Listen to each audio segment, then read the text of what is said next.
സമയം അല്പം അതിക്രമിച്ചിരിക്കുകയാണ്. എല്ലാവരും ക്ഷീണത്താൽ തോന്നുന്നു. ദൈവസന്നിധിയിൽ എത്ര സമയം കൂടെ ആയിരിക്കുവാൻ തക്കണം ദൈവം നമ്മെ അനുഗ്രഹിച്ച് ഞാൻ ദൈവത്തെ സ്തുതിക്കുന്നു. ഇന്ന് അല്പനേര ചിന്തയ്ക്കായി തിരഞ്ഞെടുത്തിരിക്കുന്ന വിഷയം ഫിലോമോന്റെ ലേഖനത്തെ കുറിച്ചാണ് നമ്മൾ ചിന്തിക്കാൻ നമ്മൾ ആഗ്രഹിക്കുന്നത്. ഫിലോമോന്റെ ലേഖനം 1-ാം അധ്യായം അതിന്റെ 10-ാമത്തെ വാക്യം നമ്മൾ വായിക്കാം. തടവിലിരിക്കുമ്പോൾ ഞാൻ ജനിപ്പിച്ച എന്റെ മകനായ ഒനേസിമോസിനെ വേണ്ടിയാകുന്നു നിന്നോട് അപേക്ഷിക്കുന്നത്. നമുക്കൊരു നിമിഷം. മഹാപരിശുദ്ധനാകുന്ന സ്വർഗീയ പിതാവാകുന്ന കർത്താവേ, ഈ വിശുദ്ധ ശബ്ദ കർത്താവെ ഇന്ന് ഞങ്ങൾ ചിന്തിക്കുന്നതായ ഈ തിരുവചനവേദഭാഗം ഞങ്ങളുടെ ജീവിതത്തിൽ, ഞങ്ങളുടെ ആത്മീയ ജീവിതത്തിൽ ഏറ്റവും അനുഗ്രഹമാക്കി എടുത്തിട്ടുണ്ടെന്ന് പ്രാർത്ഥിക്കുന്നു. കർത്താവെ, അവിടെ നിന്നൊരു അപേക്ഷയാണ് അപ്പോസ്തലനായ പൗലോസ് കർത്താവെ ഒനേസിമോസിന് വേണ്ടി അവിടെ പറയുന്നതായ കർത്താവെ ഞങ്ങൾ ചിന്തിക്കുന്നത്. ഞങ്ങളുടെ ജീവിതത്തിലും അപ്രകാരം ഒരു നല്ലൊരു അനുഭവം ഞങ്ങൾക്ക് കേൾക്കുവാനും ദൈവം ആ ജീവിതത്തിൽ ഞങ്ങൾ ചില പാഠങ്ങൾ പഠിക്കുവാൻ തക്കണം ഞങ്ങൾ അനുഗ്രഹിക്കാനും പ്രാർത്ഥിക്കുന്നു. ദൈവത്തിന്റെ വചനം ധ്യാനിക്കുവാൻ അടിയൻ കടന്ന് പരമേൽപ്പിച്ചതായ സ്തുതിക്കുന്നു. സ്തോത്രം. അടിയന്റെ നാവിൽ നിന്നും തെറ്റായ ഒന്നും വരാനുള്ള ദൈവത്തിന്റെ വചനങ്ങളാണ് അടിയങ്ങൾ ഉദ്ധരിക്കണമെന്ന് പ്രാർത്ഥിക്കുന്നു. കേൾവിക്കാരായ വചനത്തെ അനുഗ്രഹിക്കണം. അവരോരോരുത്തരെയും ബലപ്പെടുത്തണം. എല്ലാ നന്മയും മാനമോഹത്വം കൊടുക്കണം. യേശുവിന്റെ നാമത്തിൽ തന്നെ ആമേൻ.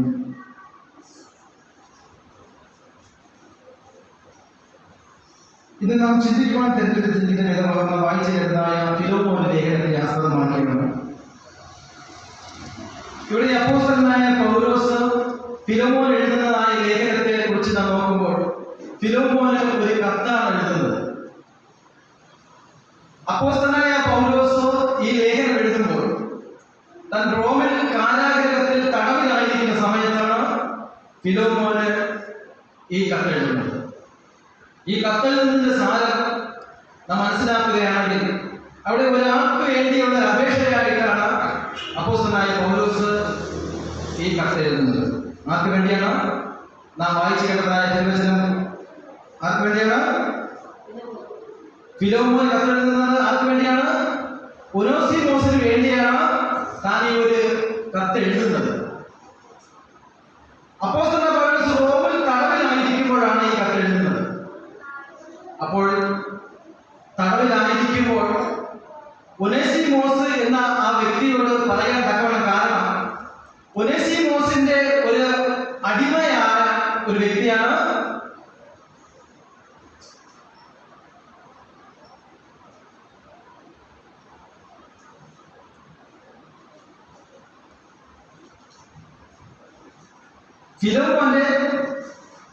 ഫിലോമോന്റെ അടിമയായാണ് ഒനേസിമോസ്.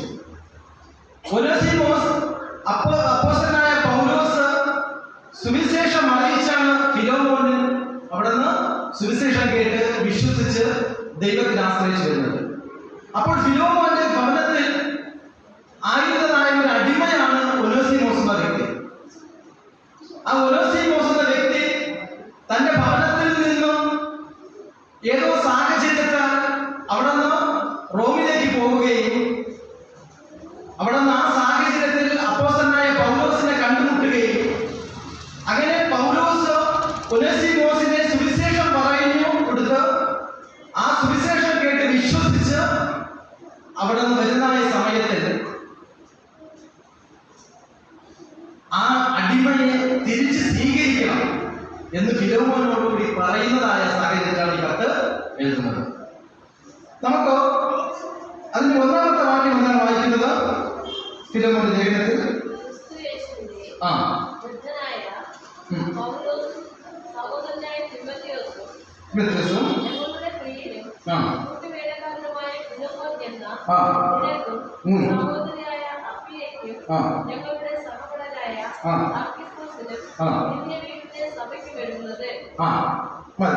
ഇവിടെ 1 മുതൽ 3 വരെയുള്ള വേദഭാഗങ്ങൾ വായിക്കുമ്പോൾ അപ്പോസ്തലനായ പൗലോസ് ഫിലോമോനോടുകൂടി പറയുന്നതായ ചില കാര്യങ്ങൾ നമുക്ക് കാണാൻ കഴിയുന്നത്. നിന്റെ വീട്ടിലുള്ള ശുശ്രൂഷ എപ്രകാരമാണ് നടത്തുന്നത് നീ ദൈവത്തിന് ഏറ്റവും പ്രയോജനകരമായി തീർന്നത് എങ്ങനെയാണ്, ഇപ്പോൾ നിന്റെ ഈ ഭവനത്തിലുള്ള ശുശ്രൂഷ നീ എങ്ങനെയാണ് കൊണ്ടുപോകുന്നത് എന്നെല്ലാം പറഞ്ഞുകൊണ്ട് പൗലോസ് ഫിലോമോനെ എങ്ങനെയാണ് ഒരു അഭിസംബോധന ചെയ്തുകൊണ്ട് പറയുകയാണ്. അല്ലെ, അവിടെ ഒരു ഭവനം ഒരുക്കി ദൈവത്തിന്റെ വേല ഇപ്പോൾ എവിടെയാണ് ഫിലോമോൻ ചെയ്യുന്നത്? തന്റെ ഭവനം കേന്ദ്രീകരിച്ചുകൊണ്ട്. അല്ലെ, പൗലോസിനോട് കേട്ടതായ വചനം തന്റെ ഭവനത്തിൽ മറ്റുള്ളവരോട് പറഞ്ഞു കൊടുത്ത് ഒരു സുവിശേഷ വേലയുടെ ഭാഗവുമായി ഇപ്പോൾ ഫിലോമോൻ തന്റെ ഭവനത്തിൽ ഒരു ശുശ്രൂഷ നടക്കുകയാണ്. ഇതിൽ നിന്ന് നാം പഠിക്കേണ്ടതായ ഒരു കാര്യമുണ്ട്. നമ്മുടെ ഭവനങ്ങൾ എപ്പോഴും എന്തിനു വേണ്ടി തുറന്നു കൊടുക്കേണ്ടത് ആവശ്യമാണ്? ദൈവത്തിന്റെ സുവിശേഷം അറിയിക്കുവാൻ തക്കവണ്ണം നാം തുറന്നു കൊടുക്കേണ്ടത് ഏറ്റവും ആവശ്യമായ കാര്യമാണ്. ചില സ്ഥലങ്ങളിലൊക്കെ ചില ദൈവദാസന്മാര് ചില ഭവനങ്ങളിൽ താമസിച്ചുകൊണ്ട് ശുശ്രൂഷ ചെയ്യുവാൻ തക്കവണ്ണം പഴയ നിയമ കാലഘട്ടങ്ങളിലും പുതിയ നിയമ കാലഘട്ടങ്ങളിലും എന്ത് ചെയ്യുന്നുണ്ട്? അവരതിനുവേണ്ടി തങ്ങളുടെ ഭവനങ്ങൾ തുറന്നു കൊടുക്കാൻ പതിവായിരിക്കുന്നു. അപ്പോൾ ദൈവത്തിന്റെ വചനങ്ങൾ സ്പഷ്ടമായി കേൾക്കുകയും അതിനെ വിശ്വസിക്കുകയും യേശുവിനെ സ്വീകരിക്കുകയും ചെയ്യുന്നതായ വ്യക്തികൾ അവരുടെ ജീവിതത്തിൽ അവർ കേട്ടതായ സുവിശേഷം മറ്റുള്ളവരോട് പറയാൻ തക്കവണ്ണം അവർ എന്ത് ചെയ്തിരുന്നു? ഒന്നാമതായി അവരുടെ ഭവനങ്ങൾ അവർ എന്ത് ചെയ്തിരുന്നു? ദൈവവേലയ്ക്ക് വേണ്ടി തുറന്നു കൊടുത്തതായി നാം കാണാൻ തക്കവണ്ണം കഴിയും. അപ്പോൾ ഒരു പ്രത്യേകത, ഒരു ഭവനം ദൈവവേലയ്ക്ക് വേണ്ടി തുറന്നു കൊടുക്കുമ്പോൾ അതിന്റെ ഗ്രഹനാഥന് വലിയത ഭാരിച്ചതായ ചെലവുകൾ വരാൻ സാധ്യത കുറവാണ്. കാരണം ഒരു ആരാധനയ്ക്ക് വേണ്ടി ഒരു ഭവനം തുറന്നു കൊടുക്കുമ്പോൾ അവിടെ ചില ക്രമീകരണങ്ങൾ ചെയ്യേണ്ടതുണ്ട്. ആ ക്രമീകരണങ്ങൾ ചെയ്യണമെങ്കിൽ ഒന്നാമതായി ആ വീട്ടിലുള്ളതായ ഭാര്യ എന്ത് ചെയ്യണം? ആ ആരാധനയ്ക്ക് വേണ്ടിയുള്ള ക്രമീകരണങ്ങൾ ചെയ്യണം. അതുപോലെ തന്നെ മകൻ ചെയ്യണം. നമുക്കറിയാം, കൊറോണ കാലഘട്ടത്തിൽ നാം ഓരോരുത്തരും ചില ഭവനങ്ങളിൽ നാം സന്ദർശിച്ച് ആരാധന നടത്തിയിട്ടുണ്ട്. അല്ലെ, അപ്പോൾ എന്ത് ചെയ്തു? ആ ഭവനങ്ങൾ ആരാധനയ്ക്ക് വേണ്ടി അവർ നേരത്തെ ഇരുന്ന രീതിയിലാണോ ആ ഭവനം ക്രമീകരിച്ചിരിക്കുന്നത്? അല്ല, അല്ലെ. അപ്പോൾ ആരാധനയ്ക്ക് വേണ്ടി അവരുടെ ഭവനങ്ങളിൽ വളരെയധികം വൃത്തിയും വളരെയധികം അടുക്കയും ചിട്ടയുമുള്ളതായി ക്രമീകരിക്കണം. അപ്പോൾ അതിൻ്റെതായ സമയങ്ങൾ പ്രത്യേകിച്ച് കണ്ടെത്തണമായിരുന്നു. അല്ലെ, അപ്പോൾ ദൈവിക ഭവനത്തിന് വേണ്ടി ആരാധനാലയങ്ങൾ പോലെ ഒരുക്കിയാണ് ഭവനങ്ങൾ അവർ ചെയ്യുന്നിരിക്കുന്നത്. അപ്പോൾ ഈ തരത്തിൽ നിന്നുകൊണ്ട് ഒരു ആരാധന നടത്താൻ തക്കവണ്ണം ആരാണ് ചെയ്തിരിക്കുന്നത്? ഫിലോമോൻ എന്ന വ്യക്തിയും തന്റെ ഭാര്യയും തന്റെ മകനും, അല്ലെ, അവരെന്ത് ചെയ്തിരുന്നു? ദൈവവേലയ്ക്ക് വേണ്ടി അവർ സ്ഥലം കൊടുക്കുകയും അതിനുവേണ്ടി അവർ പരിശ്രമിച്ചതായി നമുക്ക് കാണാൻ തക്കവണ്ണം കഴിയുന്നു. അപ്പോൾ പൗലോസ് ഇങ്ങനെ ഇവർ ചെയ്യുന്നതായ നന്മകളെ കുറിച്ച് അവർക്ക് ആ കത്തെഴുതുമ്പോൾ പ്രശംസിച്ചുകൊണ്ടാണ് പറയുന്നത്. എന്നാൽ ഈ കാര്യങ്ങളെ കുറിച്ച് നാം കൂടുതൽ പരിശോധിക്കുമ്പോൾ ഇവിടെ ഒന്നാമതായി പ്രശംസിക്കുകയാണല്ലേ. നമുക്ക് ഈ നമ്മുടെ ജീവിതത്തിൽ നാം മറ്റുള്ളവരെ കാണുമ്പോഴേക്കും നമ്മൾ എന്ത് ചെയ്യും? അവർ വിമർശിക്കാറുള്ളത്. ഒരു മനുഷ്യനെ നാം കാണുമ്പോഴേക്കും നാം വിമർശിക്കുന്നത്. എന്നാൽ ഇത്തരത്തിൽ നാം വെളിപാട് പുസ്തകത്തിൽ നാം പരിശോധിക്കുകയാണെങ്കിൽ വെളിപാട് പുസ്തകത്തിൽ 7 സഭകൾക്ക് എഴുതുന്നതായ ദൂതിൽ കർത്താവായ യേശു ക്രിസ്തുവിനെ പ്രതിനിധീകരിച്ചുകൊണ്ട് യോഹന്നാൻ അപ്പോസ്തലൻ അവിടെ ഓരോ സഭകൾക്കും എഴുതുമ്പോൾ അവിടെ എന്താണ് പറയുന്നത്? ഓരോ സഭകളെയും അവർ ചെയ്ത നന്മകളെ കുറിച്ചാണ് ആദ്യം പറയുന്നത്. അല്ലെ, നിങ്ങൾ ചെയ്തതായ നന്മകൾ, നിങ്ങൾ ചെയ്തതായ കാര്യങ്ങളെ കുറിച്ച് അവർക്ക് പ്രബോധിപ്പിച്ചുകൊണ്ട് അവരെ ശുശ്രൂഷയിൽ ഉറപ്പിച്ചുകൊണ്ടാണ് അവിടെ നിന്ന് യേശു യോഹന്നാനിലൂടെ ആ സഭകൾക്ക് കൊടുക്കുന്ന നിർദ്ദേശം. ഇപ്പോൾ നമ്മുടെ ജീവിതത്തിൽ മറ്റുള്ളവരെല്ലാം അവരെ ദുഷിക്കുന്നതിന് പകരം നമുക്ക് എന്ത് ചെയ്യാൻ കഴിയും? നമുക്ക് നല്ല കാര്യങ്ങൾ പറഞ്ഞു കൊടുത്തുകൊണ്ട്, അല്ലെ, അവർ ചെയ്യുന്ന നല്ല പ്രവൃത്തികളെ പറഞ്ഞു കൊടുത്തുകൊണ്ട് അവരെ നമുക്ക് എന്ത് ചെയ്യാൻ കഴിയും? ശുശ്രൂഷയിൽ അവരെ നമുക്ക് മുൻപോട്ട് വരാൻ തക്കവണ്ണം നമുക്ക് കഴിയും എന്നാണ് നമുക്ക് ഇവിടെ കാണാൻ കഴിയുന്നത്. അപ്പോൾ ഇവിടെ രണ്ടാമത്തെ വാക്യം വായിക്കുമ്പോൾ എന്താണ് പറയുന്നത്? 1-ാമത്തെ അധ്യായം 2-ാമത്തെ വാക്യം. ഫിലോമോൻ എന്ന നിനക്കും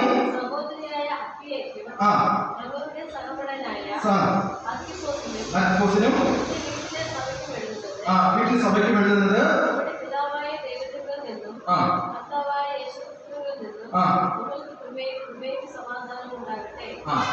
അപ്പോൾ നിങ്ങളുടെ വീട്ടിലുള്ള സഭയ്ക്കും നടത്തിവരുന്ന കാര്യങ്ങൾക്ക് എല്ലാവർക്കും എന്തുണ്ടാകണം? ദൈവത്തിന്റെ കൃപയും സമാധാനവും ഉണ്ടാകട്ടെ. അല്ലെ, അപ്പോൾ നമ്മൾ ചെയ്യുന്നതായ എല്ലാ വേലയ്ക്കും ദൈവത്തിന്റെ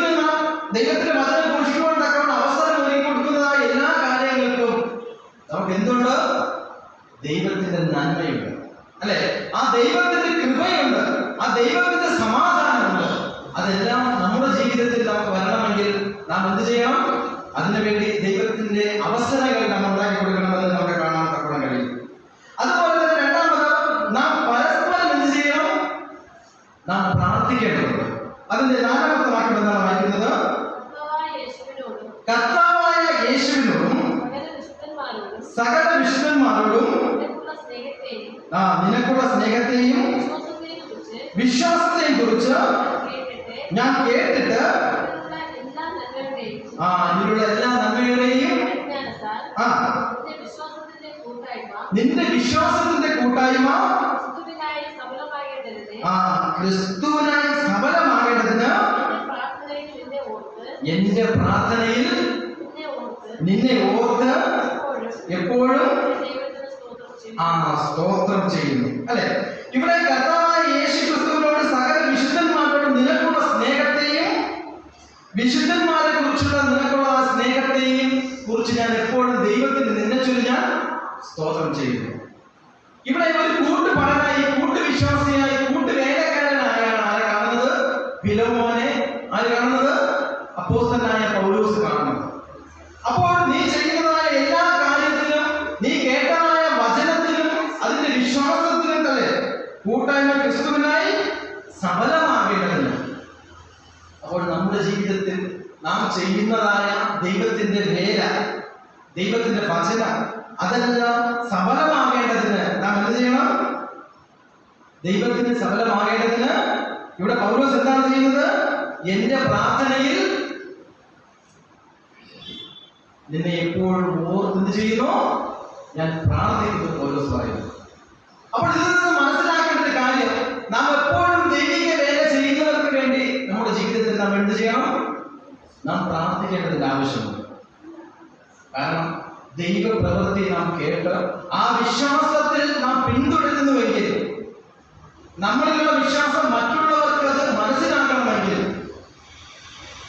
എപ്പോഴും വിശ്വാസികൾ തമ്മിൽ എങ്ങനെയുള്ളതായിരിക്കണം? ഒരുവന് വേണ്ടി പ്രാർത്ഥിക്കുന്ന ഒരു സ്വഭാവ രീതി നമ്മുടെ ജീവിതത്തിൽ ഏറ്റവും ആവശ്യമാണ്.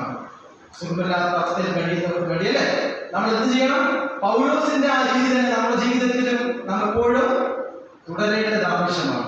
കൂട്ടായ്മ ആചരിക്കുന്നത് പോലെ തന്നെ നാം എന്ത് ചെയ്യണം? നാം തമ്മിൽ പ്രാർത്ഥിക്കണമെന്ന് ദൈവത്തിന്റെ വചനം നമ്മോട് പറയുന്നുണ്ട്. എന്നാൽ നാം ഇങ്ങനെ പ്രാർത്ഥിക്കുമ്പോൾ നമ്മുടെ വിശ്വാസം മറ്റുള്ളവർക്ക് എന്താകണം? ഒരു അനുഗ്രഹമായിരിക്കണം.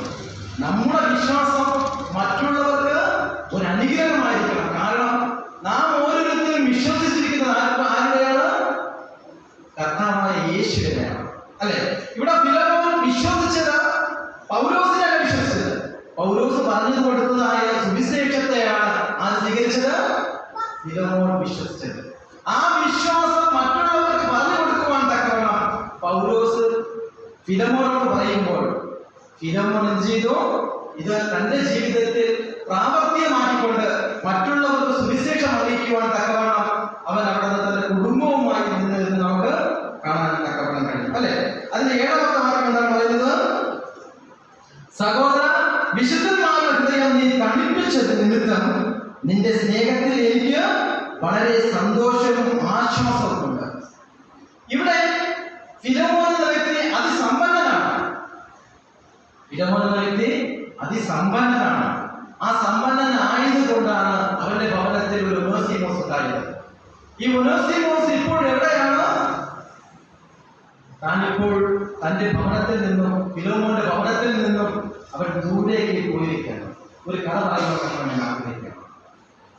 ഒരിക്കൽ ഒരു വലിയ കുടുംബത്തിൽ ഏക മകനുണ്ടായിരുന്നു. വളരെയധികം സമ്പാദ്യമുണ്ടായിരുന്നു. അതെല്ലാം തന്റെ പിതാവ് തന്റെ മകന് വേണ്ടി എടുത്തു വെച്ചിരുന്നു.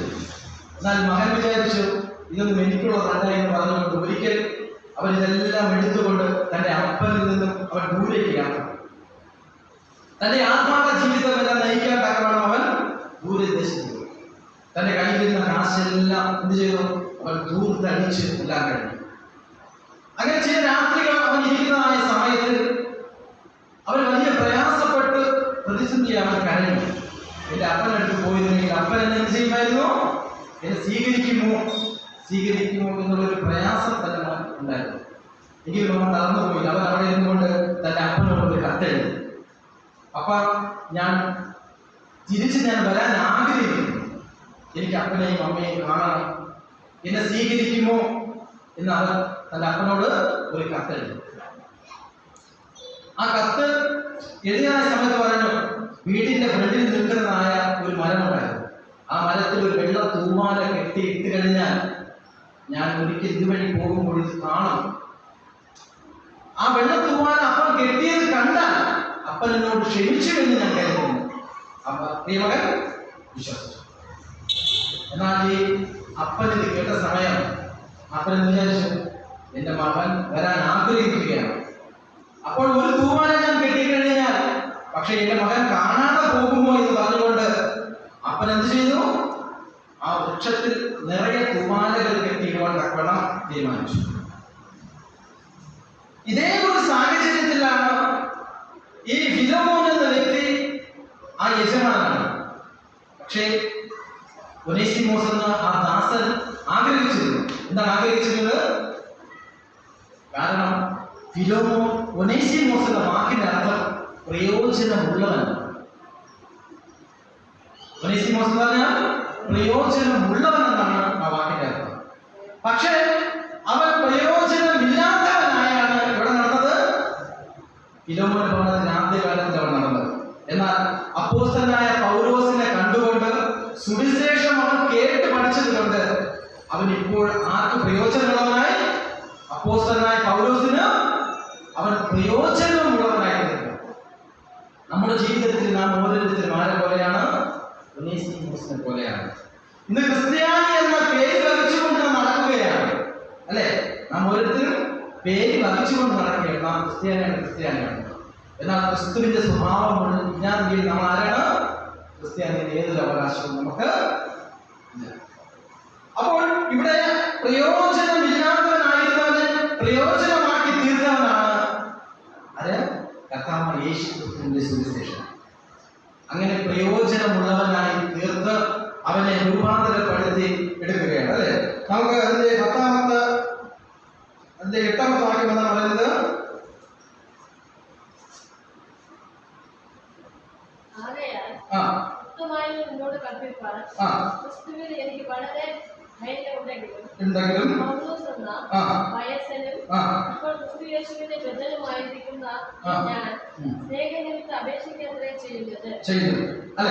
ഇവിടെ പൗലോസ് പറയുകയാണ്, ഫിലോമോനോട് പറയുകയാണ്, ഞാൻ ഇപ്പോൾ ഒനേസിമോസിനെ ഇന്ന് നമുക്ക് പ്രാപ്തനാക്കി എടുത്തിരിക്കുകയാണ്. മുൻപേ നിനക്ക് പ്രയോജനമില്ലാത്തവനായിരുന്നുവെങ്കിലും അവൻ ഇപ്പോൾ പ്രയോജനമുള്ളവനായിട്ട് ഞാൻ എടുത്തിരിക്കുകയാണ്. എങ്കിലും വൃദ്ധനായിരിക്കുന്ന ഞാൻ, പൗലോസ് പറയുക, വൃദ്ധനായിരിക്കുന്ന ഞാൻ നിന്നോട് കൽപ്പിക്കാൻ തക്കവണ്ണം പ്രാപ്തനാണെങ്കിലും ഞാൻ ഇപ്പോൾ നിന്നോട് അപേക്ഷിക്കുകയല്ലേ ചെയ്യുന്നത്, അല്ലെ? ഒരു ദാസനെ എപ്പോഴും തന്റെ യജമാനന് അവൻ എപ്പോഴും എങ്ങനെയാണ്? ഒരു അടിമ എന്ന രീതിയിലാണ് കണക്കാക്കുന്നത്. പക്ഷേ ഇവിടെ ഈ തിരുവചന വായിക്കുമ്പോൾ അവിടെ പറയുന്നത് എങ്ങനെയാണ്? ഇപ്പോൾ അവൻ നിനക്ക് സഹോദരനായിട്ടാണ് സ്വീകരിക്കണമെന്നാണ്. ഒരു സഹോദരൻ എന്ന നിലയിൽ, ഒരു അടിമ എന്ന നിലയിൽ പോയവൻ നീ അവനെ സ്വീകരിക്കേണ്ടത് എങ്ങനെയാണ്? ഒരു സഹോദരൻ എന്ന നിലയിൽ നീ അവനെ സ്വീകരിക്കണമെന്ന് പൗലോസ് ഇതിനെ കുറിച്ച് വ്യക്തമായി പറയുന്നതായി നമുക്ക് കാണാൻ തക്ക കഴിയുന്നു. അതിന് 9ാമത്തെ വാക്യം എന്നാണ് വായിക്കുന്നത്.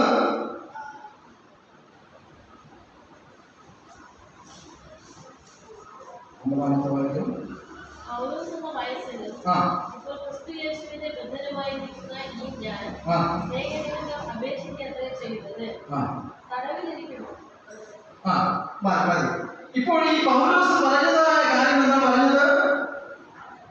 9ാമത്തെ വാക്യം, വയസ്സനും ക്രിസ്തു യേശുവിന്റെ ബദ്ധനുമായിരിക്കുന്ന ഈ ഞാൻ നിന്നോട് ഞാൻ എങ്ങനെയാണ് പറയുന്നത്? സ്നേഹം നിമിത്തമാണ് പറയുന്നത്, അല്ലെ? അപ്പോൾ ക്രിസ്തു യേശുവിന്റെ സ്നേഹം നിമിത്തം നിന്നോട് ഞാൻ പറയുക എന്നാണ് പൗലോസ് പറയുന്നത്. നീ അവനെ എങ്ങനെ ചേർത്ത് കൊള്ളണം? ഒരു ദാസനായി ചേർത്ത് കൊള്ളണമെന്ന് അവിടെ കാണുന്നു. ഈ ലേഖനം നാം മൊത്തം പരിശോധിക്കുകയാണെങ്കിൽ നീ അവനെ ഇനി എങ്ങനെ കാണണം? ഒരു അടിമയായിട്ടല്ല കാണുന്നത്, അല്ലെ? ഒരു പക്ഷേ നിന്നിൽ നിന്നും ഈ ലേഖനം ഒത്തുതന്നെ പരിശോധിക്കുമ്പോൾ അവൻ കുറെ സമ്പാദ്യമൊക്കെ എടുത്തുകൊണ്ട് പോയെന്നാണ് നമുക്കിത് കാണാൻ തപ്പാൻ കഴിയുന്നത്. അപ്പോൾ അവൻ എന്തെങ്കിലും എടുത്തിട്ടുണ്ടെങ്കിൽ ഞാനത് തന്നു തീർത്തുകൊള്ളാമെന്ന് അവിടുത്തെ പൗലോസ് ഫിലോമോനോട് പറയുന്നതായി നമുക്ക് കാണാം. അങ്ങനെ അവന് വേണ്ടി ഒരു പക്ഷമാണ് നിന്നുകൊണ്ട്, ഒരു ഇടനിലക്കാരൻ നിന്നുകൊണ്ട് ഇനി നീ അവൻ എന്ത് ചെയ്യണം? അവനെ നീ ചേർത്ത് കൊള്ളണമെന്ന് പറയുന്നു. നമ്മുടെ ജീവിതത്തിൽ അപ്രകാരമാണ്, അല്ലെ? നാം ഒരിക്കൽ എങ്ങനെയായിരുന്നു? എഫെസ്യർ ലേഖനമൊക്കെ പഠിക്കുമ്പോൾ ഒരു സമയത്ത് നാമും അപ്രകാരമാണ്. നാമും ദൈവത്തിന് പ്രയോജനമില്ലാത്തവരാണ്, അല്ലെ? നാമും ജാതികളായിരുന്നു, ദൈവമെന്ന് അറിയാത്തവരായിരുന്നു, ആരാധിക്കാൻ മറ്റുള്ള വിഗ്രഹങ്ങളെയും ആരാധിച്ചിരുന്നെങ്കിലും ക്രിസ്തു യേശുവിലൂടെ നാം ദൈവത്തിലേക്ക് അടുത്തപ്പോൾ നാം ഒരു പുതിയ സൃഷ്ടിയായി നാം മാറി. അപ്പോൾ നമ്മൾ പഴയ ജീവിതത്തെ കുറിച്ച് നാം ഒരിക്കലും എന്ത് ചെയ്യാൻ പാടില്ല? നാം പഴയ ജീവിതത്തെ നാം മാറ്റി വെച്ചുകൊണ്ട് ഒരു പുതിയ ജീവിതത്തിൽ നാം ക്രിസ്തുവിലേക്ക് അടുക്കുന്നുവെങ്കിൽ ഒനേസിമോസിനെ പോലെ, അല്ലെ, ദൈവത്തിന് പ്രയോജനമുള്ളവനായി നമ്മുടെ ജീവിതം ക്രമീകരിക്കുവാൻ തക്കവണ്ണം ഈ വചനങ്ങളായി മുന്നിലേക്കുമാറാകട്ടെ.